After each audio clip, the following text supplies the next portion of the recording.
So this time we'll be taking a look at all my Marvel Legends Daredevil figures. Well, they're not technically accurate because two of the figures are actually from the Spider-Man Classics line, which begat Marvel Legends.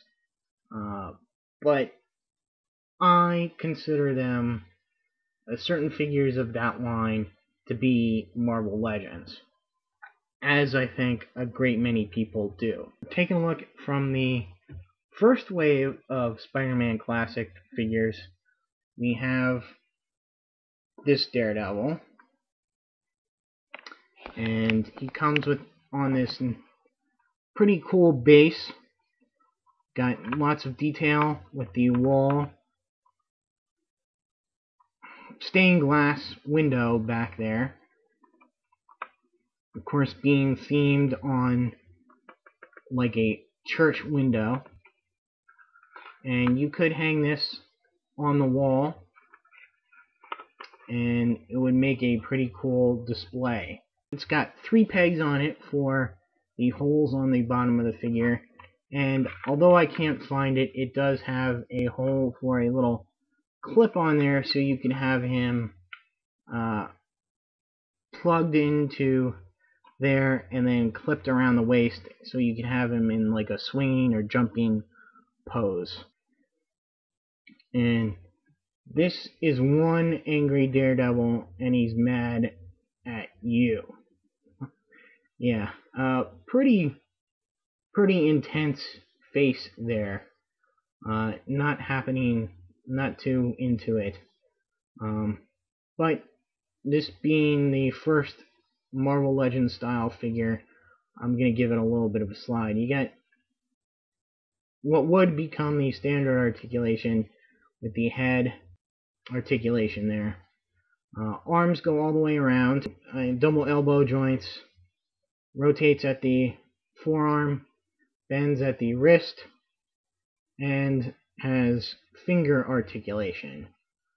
He has upper torso articulation forward and back, as well as side to side, as well as waist articulation, hip articulation, very good, forward, out, rotate at the thigh, double knee joints, rotate at the calf there, and bend at the ankle, as well as the toe joint. There's still no ankle pivot there for the figures yet. Now he has this funny little trick because of his articulation here. There's this little snapping feature that this arm seems to have, but this arm doesn't, or well, it does, but to a lesser extent. I don't know if that's supposed to be an action feature. I don't recall. He comes, of course, with his billy club, and it's in the form of nunchucks here, and you can put them into his hands. So he can hold his nunchucks there, but they are just a little bit big, so he can grasp them, but they will have a tendency to fall out sometimes. The Classics, Spider-Man Classics line had a second Daredevil, also with a diorama slash gimmick, a rooftop. You put his hands through here and pull on the string, and he would flip around like he was doing acrobatics on the flagpole. But it's a cool little diorama, cityscape diorama, and they got 2 pegs in there for the holes in his foot. Now let's take a look at him. He's got a billy club as well, but a different kind of billy club. He's got the hook on the end of one and the other here, so it's more like a line, a grapple line, than nunchucks. And if you notice, his little pouch here is on the opposite side of the older figure. He's got quite a bit more detailing here. Better face sculpt. A little bit too much of black in the paint job, I think, on the face there. But elsewhere, it's pretty good. They gave him these extra shoulder joints, which allow him to raise his arms a little bit further. He's got ab crunch articulation, which the other figure does not, as well as waist articulation. And he's got great leg joints here.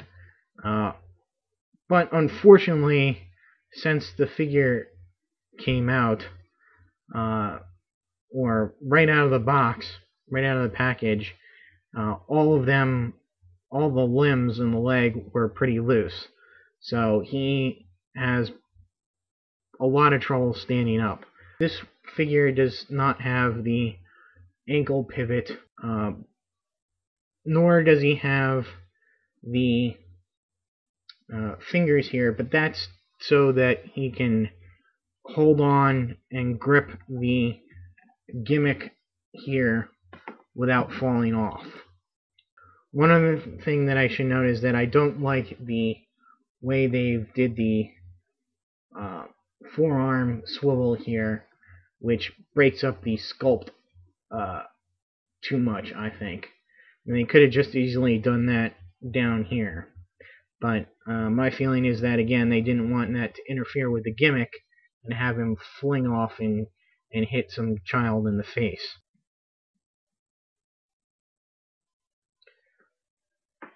Which brings us to the face-off Daredevil. This is okay. He's a much beefier Daredevil, and I do have a bit of trouble with his arms, which look kind of odd unless they're positioned like so. It's just the way the figure is sculpted makes him look odd. He does have the extra shoulder joints, while a nice sculpt, and you got all this detailing of wrinkles and muscles and veins popping on his legs and stuff. That's all very nice. The articulation is good, and he's got ankle pivot. He's got the joints on the fingers as well. You can really get this guy into lots of cool poses. So for posing, he's probably my favorite Daredevil. Yeah, so as far as which is the best Daredevil, I'm kind of switched between these two guys. Man, I like this guy in his posability and his things, but the looseness of the figure gets in way of my recommending it. Again, that might just be my figure.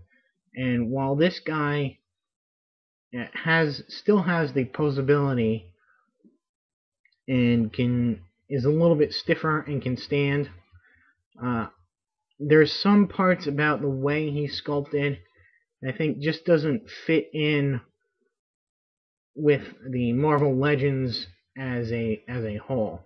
Which is kind of funny because he is the only true Marvel Legends Daredevil that I have. Now, there is one other Daredevil figure from one of the, I think, a Hasbro wave. So I really can't choose between either of these guys. But definitely, this guy, even though he was a first Daredevil figure in a Legends style,